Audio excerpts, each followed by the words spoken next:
Մեր հարցադրումները ձեր կնոջ հետ կապված, ձեր կնոջ պաշտոնի հետ կապված, որտեղ ձեր կնոջ հետ կապված մենք որևէ խնդիր չենք կարող ունենալ։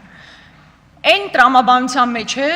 թե արդյոք քաղաքական կոռուպցիա կամ քաղաքական հովանավորչություն այդտեղ չկա։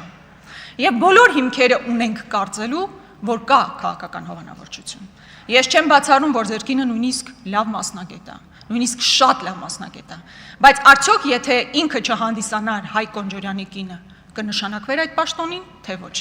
Դրա պատասխանը միայն կարող եք իմանալ, եթե թափանցիկ ձևով ներկայացվի, թե այդ հանձնաժողովում ովքեր են եղել, ինչ կրիտերիաներ են գործել, ոնց է ընտրվել ձեր կինը այդ պաշտոնին։ Քանի այդ ամեն ինչը փակ է, դուք էլ որևէ կերպ չեք ներկայացնում, մենք բոլոր հիմքերը ունենք կարծելու, որ ձեր կինը բացառապես ձեր հանգամանքի բերումով է, որ այսօր նշանակվել է Հայփոստի ղեկավար։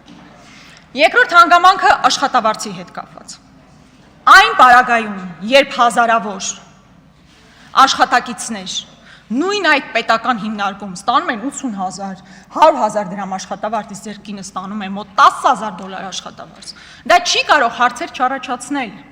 բնականաբար այդ հարցերը առաջանալու են։ Պարոն Կոնջորյան, ձեր եղբայրը երկար ժամանակ մեքենայով պտտվում էր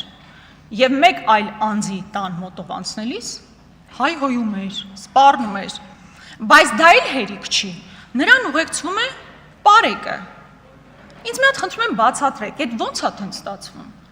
Միայն այն բանի բերումով, որ այդ մարդու ազգանունը Կոնջորյանը ինքը ունի այդ լիազորություններն ու առավելությունները, որ ինքը չլիներ Կոնջորյան Հայկի եղբայրը, պարեկը իր հետևից այդպես կպտտվեր ու կպաշտպաներ այն ժամանակահատվածում, երբ ինքը գնացել է ուրիշի ընտանիքին սպառնացել, ու ավելին դուք իմացել եք այդ ամեն ինչի մասին եւ որևէ քայլ չեք ձեռնարկել։ Այս շուխուրից հետո միայն քննչականը որոշել է, որ պետք է ինչ որ քրեական վարույթ նախաձեռնի։